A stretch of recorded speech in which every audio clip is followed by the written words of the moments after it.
Let us discuss about ethambutol. Okay, we will discuss about ethambutol. As all of us know, ethambutol is a anti-tubercular drug. Anti-tubercular drug. Anti-tubercular drug, and it has static action. It has static action. This ethambutol is more effective against fast multiplying bacilli. Fast multiplying bacilli. This ethambutol it results in sputum conversion, and it reduces relapses. And it reduces resistance, development of resistance, right? So for this purpose, it's mainly used for to inhibit the development of, or to reduce the development of resistance. This ethambutol is mainly used for that purpose, right? So if talk about the mechanism of action of this ethambutol,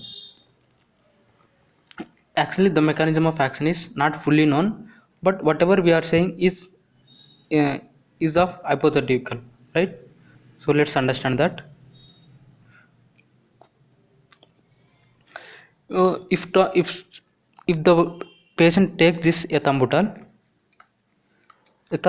will go into bacilli, right? In the bacilli there is an enzyme called arabinosyl transferase. Arabinosyl transferase, right? This arabinosyl transferase is encoded by a gene called EMB gene. Okay, this gene encodes this arabinosyl transferase enzyme. This enzyme is required for incorporation of mycolic acid into cell wall. Okay, uh, if this mycolic acid has to be incorporated into cell wall of mycobacterium, then this enzyme is required. Okay, this enzyme will help in incorporation of mycolic acid into cell membrane of uh, mycobacterium, right? So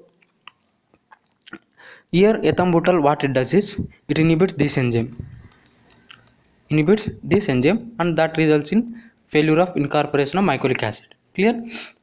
Now if the bacteria wants to develop resistance, then how does it develop? It develops by developing mutations in EMB gene. Okay, by developing mutations in this gene, it develops resistance. Clear? This is about this mechanism of action. Now let's move to pharmacokinetics. Pharmacokinetics.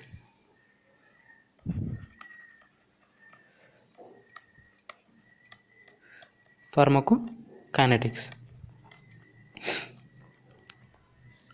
3/4 of orally administered drug is absorbed.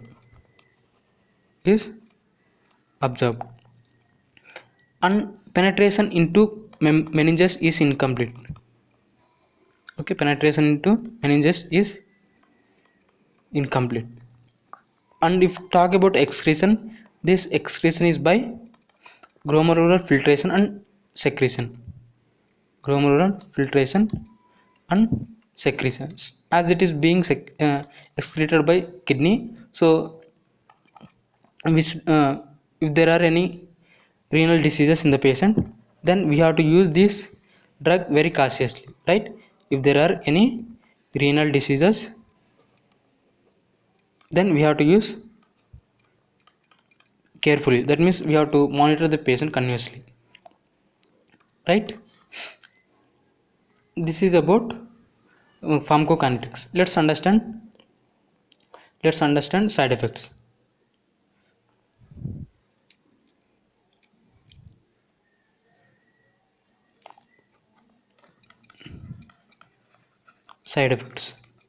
If topic about side effects, the side effects are not much, but there is one important side effect that you have to remember, because this side effect can be asked in exams, even in viva also.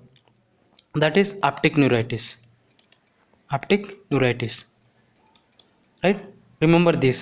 whenever you uh, whenever you are asked for whenever you are asked ethambutol, then you have to remember this word. You have to just recall this word, optic neuritis, right?